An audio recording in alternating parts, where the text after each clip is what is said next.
তো hello guys, welcome to new video. তো guys, আমি আরেকটি শপিং ভিডিও নিয়ে চলে এসেছি। আগের ভিডিওতে তোমরা দেখেছো, আমি দেখিয়েছিলাম যে আমি গেছিলাম মার্কেটে, তো কী কী এনেছি সব কিছু শেয়ার করবো এই ভিডিওতে। প্রথমেই দেখাচ্ছি, এই আমি ব্যাগটা এনেছি। এই ব্যাগটা পড়েছে 99 রুপিস। আর কি কি আছে চলো দেখাই। তো এই যে একটা টি শার্ট এনেছি, এটাও 99।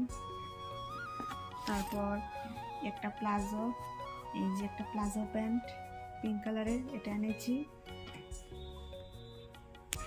তারপরে এই যে মায়ের জন্য এই দুটো সুতির ব্লাউজ, এই যে একটা ব্ল্যাক কালার আর একটা হচ্ছে গিয়ে এই যে রেড কালার, এই দুটো ব্লাউজ। আর কি আছে, তারপরে একটা টি শার্ট, এই যে এটাও 99 রুপিস। আর এনেছি একটা আইল্যাশ। তো এতটুকুই। তো কেমন হয়েছে অবশ্যই কমেন্ট করে জানিও। আর ভিডিওটি ভালো লাগলে প্লিজ সাবস্ক্রাইব করে পাশে থেকো।